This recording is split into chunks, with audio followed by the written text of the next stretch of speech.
van a salir algunas otras con muchísimo más interés. Muchas gracias por su atención. Muchas gracias. Ahora le damos la palabra al doctor Dante Martín, a quien le pido que se presente y que nos presente su ponencia sobre la elección de los magistrados del Tribunal Constitucional en Iberoamérica. Tiene 15 minutos, doctor.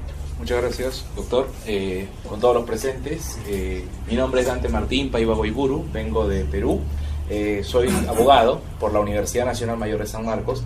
También soy profesor en dicha casa de estudios en el curso de Seminario de Derecho Constitucional y Procesal Constitucional. Antes que nada, y a través de la persona del doctor Roa, quiero agradecer la hospitalidad y toda la gran organización que han llevado a cabo en este 12º Congreso Iberoamericano de Derecho Constitucional. Es un gran esfuerzo que hacemos los que somos los visitantes hacia la sede del Congreso, que cada año o cada ocasión se va renovando. Pero definitivamente los resultados alientan a seguir investigando, y más aún, y creo que es una vocación de nuestro continente, a pesar de sus problemas, a pesar de la realidad que tenemos, por ejemplo, en algunas naciones del Caribe y Venezuela, que queremos un sistema jurídico que nos brinde paz y desarrollo. Y ese sistema está en la defensa de la constitucionalidad. Y es por eso que decidí estudiar este punto como un ámbito que debe estar presente siempre al momento de analizar las instituciones jurídicas. ¿Y cuál es? ¿Quién se encarga de defender la constitucionalidad de las normas? ¿Quién se encarga de asegurar que los poderes fácticos no subordinen a la Constitución a sus intereses? Y en ese sentido, vamos a ver que en los 20 países que hemos expuesto, y al respecto en la ponencia podrán ver que hemos formulado dos cuadros. Uno donde exponemos cómo es el control de constitucionalidad en Iberoamérica, donde de 20 países el predominante modelo es el modelo mixto. Esto es un órgano que se encarga de conocer causas, acciones de inconstitucionalidad, pero que se encuentra dentro del Poder Judicial. Eso no quita la independencia o la integridad de sus magistrados. No obstante, organizativamente se encuadra en ese enfoque. Y por el contrario, y es el protagonista de mi investigación, el caso de los tribunales constitucionales bajo la postura de Hans Kelsen. Esto es un órgano ajeno al Tribunal Constitucional, un órgano donde hay magistrados y hay profesionales que se encargan de resolver las controversias que se pueden presentar bajo un modelo concentrado. En nuestra región, Iberoamérica, solo hay 6 tribunales constitucionales bajo ese esquema. Son específicamente los de Ecuador, Bolivia, Perú, Guatemala, Chile y el más flamante de todos, si hay algún presente no me dejará mentir, República Dominicana. Ahora bien, de los 6 países que tienen tribunales constitucionales, hemos advertido algunas cuestiones. En general, y puedo decirlo dejando a un lado la modestia, si cabe el término, pero que en el Perú se ha estudiado bastante esta realidad. Al respecto puedo citar los trabajos de los juristas Domingo García Belaúnde y José Palomino Manchego, que los pueden encontrar en internet, donde ellos estudian justamente a los tribunales constitucionales de Iberoamérica: origen, creación, desarrollo, evolución. Ambos tienen sus investigaciones en línea, y las cuales también hemos empleado para desarrollar esta ponencia. Ahora, ¿cuál es el asunto en el cual ahondamos en nuestra ponencia? Principalmente, ¿cómo se lleva a cabo la elección de los magistrados? Y quiero exponer algunas cifras que ustedes las van a poder ver en los cuadros, como les digo, dentro de la exposición. Y vamos a atender en primer lugar algunas realidades. El Tribunal Constitucional con menor número de integrantes, y estas estadísticas no deben sernos ajenas, si bien es cierto somos abogados y a veces puede ser que no nos gusten mucho las matemáticas, tampoco va a significar que estemos renegados de las matemáticas, ¿no? Tenemos que estar al día de las estadísticas. Por ejemplo, el Tribunal Nacional Peruano, que el doctor Eloy es un magistrado actualmente, integrante de dicho órgano colegiado, tiene un programa de transparencia muy interesante. Ustedes entran a la web del tribunal, solo en Google, Tribunal Constitucional Perú, y tienen todas las memorias, ¿no? Todos los informes anuales de cuál ha sido el trabajo del tribunal. A veces en nuestras opiniones, no digo de los juristas y abogados, puede ser alguna excepción, pero del común de la gente a veces dice, ¿qué hacen? ¿A qué se dedican? ¿Por qué ganan esos sueldos de repente? Porque eso se escucha siempre a veces de la masa, como decía Ortega y Gasset. Pero ahí está todo el resumen de su trabajo, que tal vez no llegue, no incida en todo el mundo, no quiere decir que no hagan una gran labor. Entonces, por eso que también acá estamos empleando esto de las estadísticas y las comparaciones. El Tribunal Constitucional, por ejemplo, de Iberoamérica con menor número de integrantes es el de 5 magistrados, Guatemala. que tiene orígenes desde 1985 como Corte de Constitucionalidad, era su nombre primigenio. Luego de eso, la menor cantidad de integrantes se encuentran en Bolivia y en mi patria, en el Perú. 7 magistrados nada más. Posteriormente, y vean, en las constituciones de los últimos países que han reformado el tema del tribunal, que han emitido nuevas constituciones, la constitución de Ecuador tiene 9 miembros, la constitución de República Dominicana, de República Dominicana sí establece 13 jueces, es el nombre que le da, 13 jueces.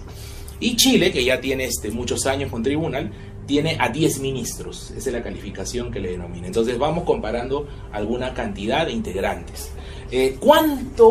¿Por cuánto tiempo desempeñan esta función? Vamos a ver que en el caso de Guatemala hace la par, ¿no? 5 magistrados por 5 años. En el caso del Perú son 7 magistrados, como dijimos, por 5 años también.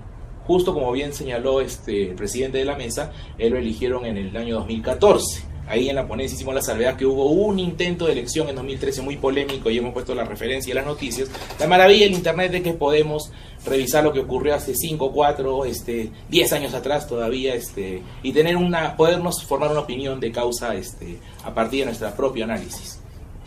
Luego está, miren, y esto es muy importante también porque voy a concluir hablando de mi país, el Perú. Tenemos que en Ecuador, en Chile y en República Dominicana el cargo se ejerce durante 9 años. 9 años de magistrados. Y en el caso de Bolivia son 6 años. Ahora, como dijimos al inicio, estamos interesados y preocupados por el respeto de la institucionalidad de nuestros países a partir de, sobre todo, la defensa de la Constitución. No obstante, debemos advertir que estos órganos colegiados, tribunales constitucionales, no solo se dedican a conocer acciones de inconstitucionalidad, ojo, partiendo de...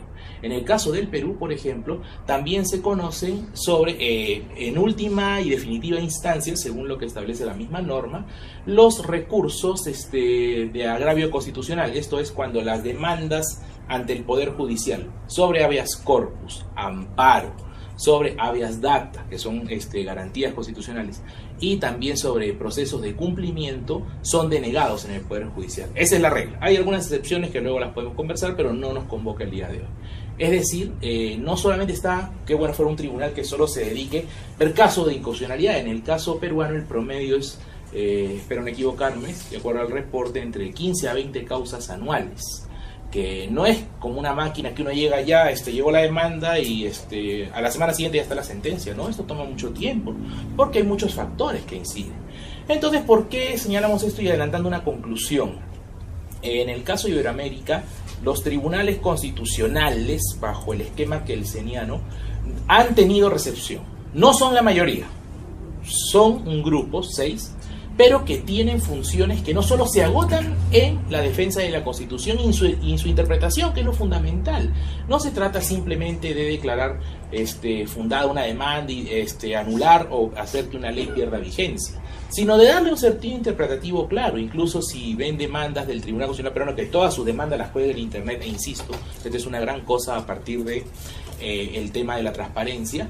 A veces ha ocurrido en casos en los cuales solo un párrafo de una ley, o solo una línea, o hasta incluso una palabra ha sido declarada inconstitucional. Y esto, para la experiencia comparada, nos puede ayudar mucho a efectos de calificar los trabajos. Ahora, justo, y es algo que conversábamos a veces en la experiencia docente con algunos estudiantes, y por eso también algunos reparos que yo tengo frente al modelo que hay en mi país de cómo se eligen a los magistrados. Y esto es ¿por qué? Porque generalmente el Tribunal Constitucional termina revisando el trabajo del Congreso. El Congreso es el que elige a la totalidad de magistrados en el caso de mi país. Si hay un Congreso que no necesariamente hace bien su trabajo elemental, que es legislar, incluso ahí les puedo comentar un par de normas rápidamente. Hubo un caso a inicio de este año, la llamada, así le denominaron en Perú, la ley Pulpín, que era una especie de régimen laboral que no reconocía varios derechos laborales elementales, que estaba destinado para jóvenes entre los 18 a 25 años aproximadamente. Esa ley fue aprobada por el Congreso, imagínense. Y evidentemente al día siguiente de publicada y digámoslo así, difundida, ya empezaron las demandas para que se desconozca la misma. No obstante, antes de ello, ya el Congreso dio marcha atrás debido a grandes protestas de la población juvenil y simplemente dispuso la derogación de dicha norma.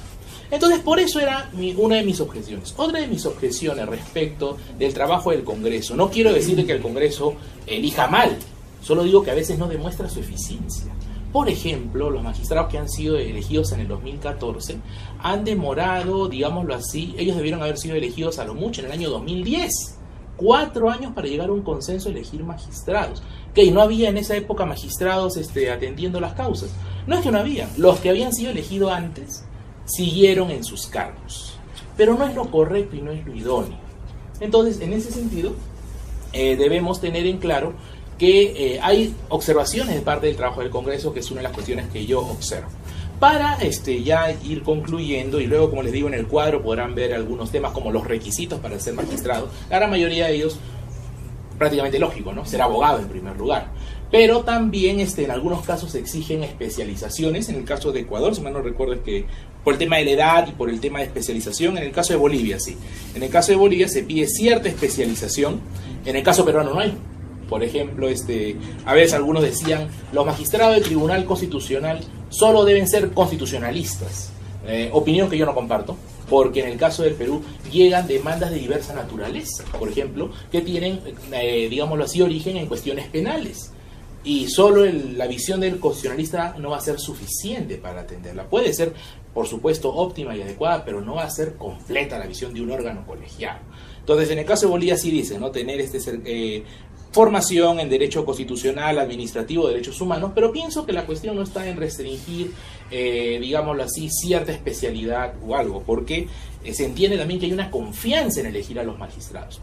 En el caso, como les digo, de Iberoamérica, de los 6 tribunales, ninguno de los países coincide exactamente con su forma de elección. Cada uno tiene su particularidad, pero los que más se asemejan es Chile con Guatemala, con la elección de parte de diversas instancias. Por ejemplo, en el caso de Chile, 3 ministros de parte del Poder Judicial, 3 ministros de parte del Poder Ejecutivo y 3 ministros de parte del Poder Legislativo. En el caso de Guatemala también hay presencia por parte del Ejecutivo y Legislativo, y muy curioso, también la Facultad de Derecho de la universidad más antigua, si mal no recuerdo, elige a uno de los magistrados. Aquí está. Sí, un magistrado por la Asamblea del Colegio de Abogados, y un magistrado por el Consejo Superior Universitario de la Universidad de San Carlos de Guatemala. Uno de los pocos casos que he visto, el único caso que he visto que la universidad también proponga y participe activamente. Ahora, a propósito de la exposición de la magistrada de Andorra, Lawrence, brillante exposición también, y me alegra también porque incide en algo en el tema que yo quería exponer, la necesidad de respetar la cuota de género, y con esto voy a cerrar. No se trata de hacer vivas por hombres y mujeres, creo que ese tipo de conflictos ya debería estar superado. También el hecho de que seamos hombres o seamos mujeres no nos hace mejores o peores que otros, ¿no? Los actos de cada género nos definirán, pero más que género es la persona, el individuo con su conciencia y como la forma en que se desenvuelve. De esta forma, lo que les digo es que hay algo más importante que no se tiene en cuenta. No solo argumentos de que no, que sí debe haber una mujer, etcétera, no, sino que es escuchar lo que ha dicho las Naciones Unidas. Al respecto, y hacemos referencia a ello en nuestro trabajo, está la Convención, los siguientes instrumentos internacionales: Convención sobre los Derechos Políticos de la Mujer, Convención sobre la Eliminación de todas las formas de discriminación contra la mujer, y también lo que se ha dicho en la 4ª Conferencia Mundial sobre la Mujer y los Objetivos Estratégicos. No es solamente un acto de quedar bien, no es solamente un acto de que seamos civilizados, sino que estamos también dentro de un sistema universal de derechos humanos, el cual es capitaneado principalmente por las Naciones Unidas y sus órganos.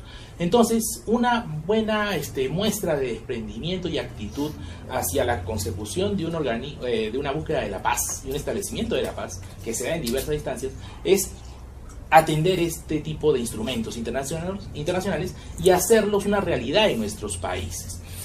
Una propuesta que yo tengo es justamente de que en el caso peruano, siendo, y como decimos, un país de que ya está superando y llegando ya a los 30 millones de habitantes, 7 magistrados no es suficiente. pienso que debería volverse, y no es algo inédito, en el Perú la Constitución del 79 ya creó el precedente que se llamaba Tribunal de Garantías Constitucionales, y eran 9 magistrados, similar al modelo de Chile, 3 del Ejecutivo, 3 del Legislativo, 3 del Judicial. En el 93 se cambió la figura, en el diario Los Debates no hay mayor referencia al respecto, aparte que Fujimori, el tirano que estuvo a cargo en los 90s, cerró el Tribunal Constitucional, cesó a los magistrados, pero creo que es el momento de que también el Perú haga una reforma constitucional y plantee que suba a 9.